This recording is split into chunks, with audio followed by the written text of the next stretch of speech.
இன்றே டவுன்லோட் செய்து உங்கள் ஃபேவரட் ஷோக்களை என்ஜாய் பண்ணுங்க. அண்ணாமலை, யாருக்காக வெயிட் பண்ற? அதான் எல்லாரும் வந்தாச்சேமா. நான் காலையில ஒரு முக்கியமான கெஸ்ட் வராங்கன்னு சொல்லிருந்தேன்ல, அவங்க இன்னும் வரல.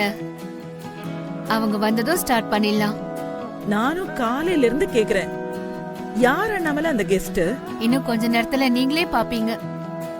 வான்மரி, எல்லா ஏற்பாடும் சரியா இருக்குல்ல?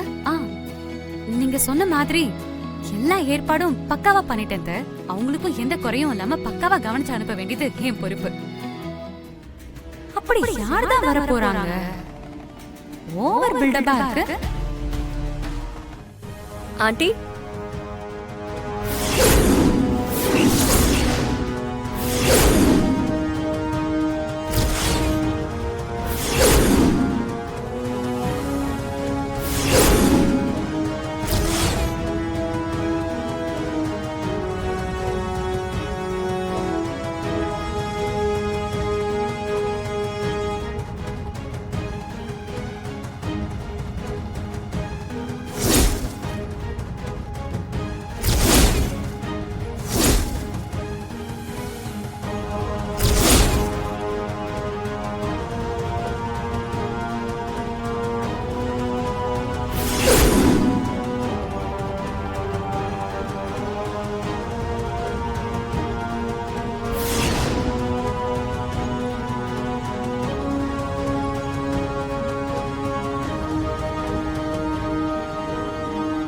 இவனா? இவன் எதுக்கு இங்க வந்தா? அண்ணாமலைக்கு எல்லா உண்மையும் தெரிஞ்சிருச்சா? அதனாலதான் என்ன கூட இருந்து பாத்துக்க சொன்னாங்களா? என்ன நடக்குது ஒண்ணும் புரியலையே.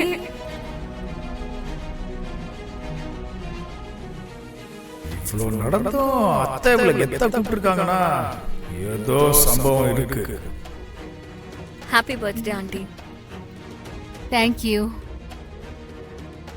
நீ வந்ததுல ரொம்ப சந்தோஷம் சாரா. உனக்காக தான் எல்லாரும் வெயிட்டிங்.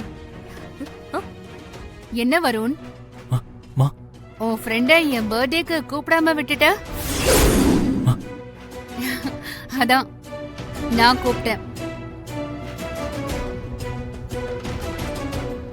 அண்ணாமலை, என்ன பண்ணிட்டு இருக்க? இவ்வளவு எதுக்காக இங்க கூப்பிட்ட? நம்ம பிள்ளைங்கள கல்யாணமான 3வது நாளே ஜெயிலுக்கு அனுப்ப பார்த்தவ இவ எதுக்கு இங்க வந்தா? அக்கா, கொஞ்சம் பொறுமையா இருங்க. சாரா மேல எந்த தப்பும் இல்ல.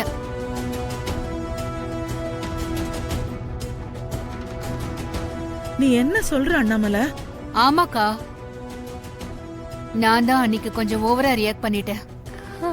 ஏதோ தான் ஆசைப்பட்ட பையனை கல்யாணம் பண்ணிக்கணும்னு நினைச்சிருக்கா. அது நடக்காம போனதுல கொஞ்சம் உடைஞ்சு போய் கோவத்துல என்னென்னமோ பண்ணிட்டா. அதுக்காக அவளை ஒதுக்கி வச்சிட முடியுமா? அவளும் பொண்ணுதானே.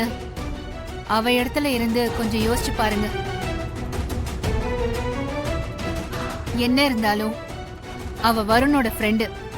இனி நாம அவளை எதிரியா பார்க்க கூடாது. நம்ம குடும்பத்துல ஒருத்தியாதான் பார்க்கணும்.